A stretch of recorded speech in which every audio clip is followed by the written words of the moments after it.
this world that we perceive with our five senses and that occupies most of our time ordinarily is actually connected to and interpenetrated by another world, an unseen world, a world of spirit, and that in many important ways, this ordinary world is not the real world, but is projected from the world of spirit.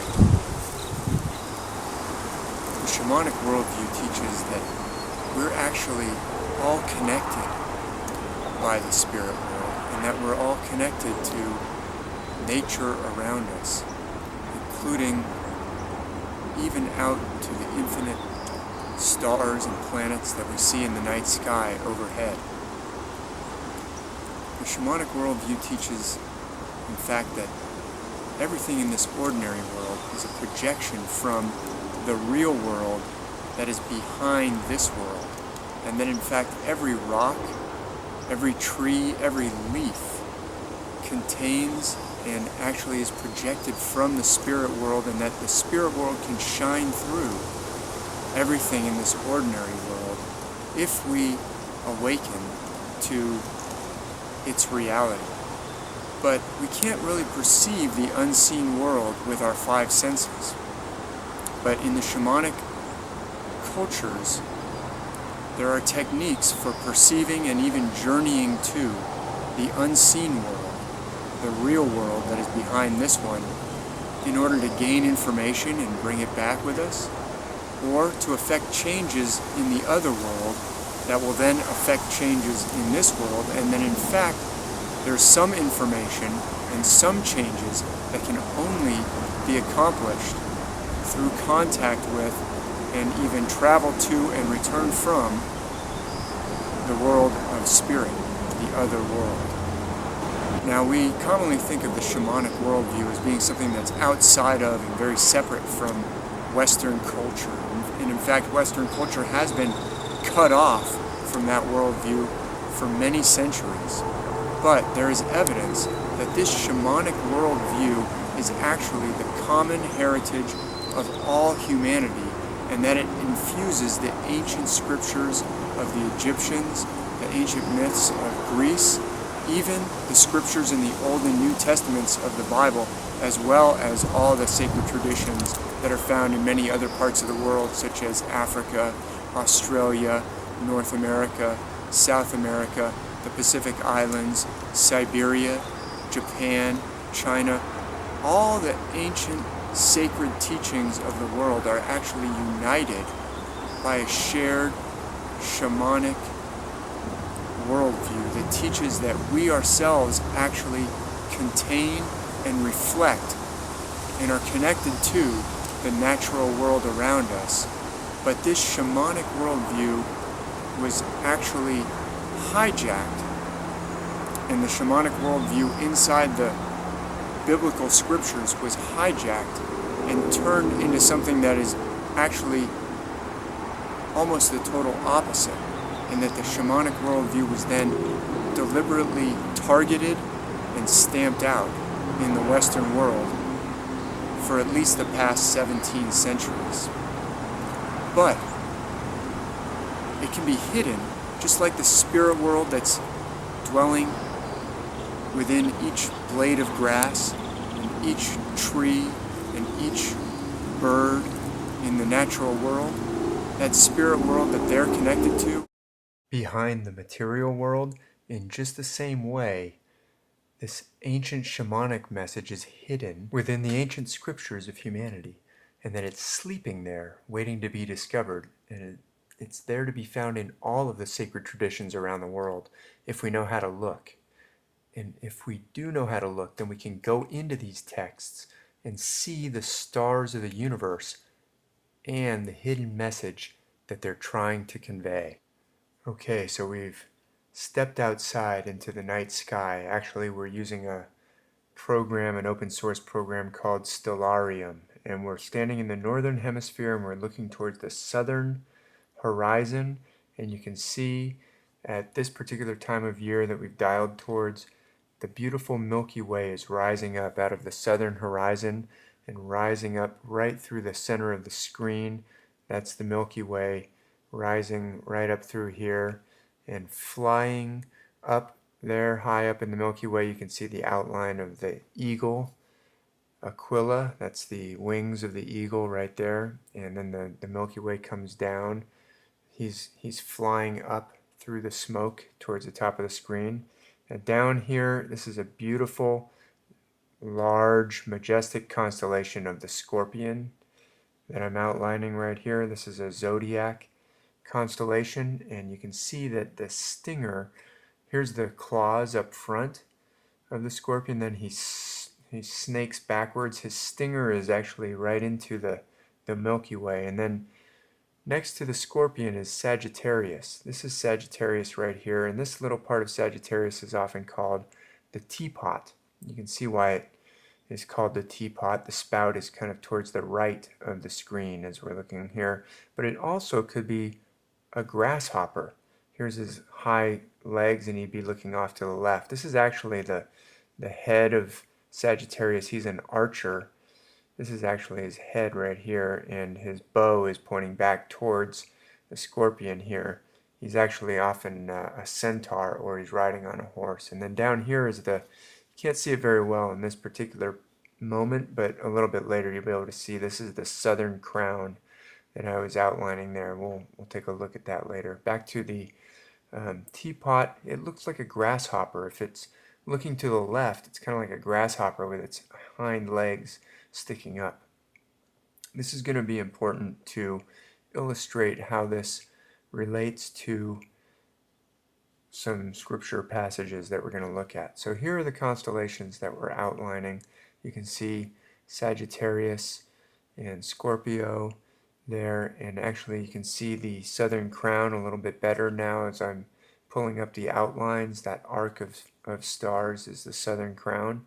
And then if we look here, that's the distinctive teapot feature. Here's the southern crown right beneath Sagittarius, and then there's Scorpio on the other side of the Milky Way. And if we get rid of the ground here for a second, let's dial that out. You can actually see there's a constellation called the Altar, Ara, the Altar.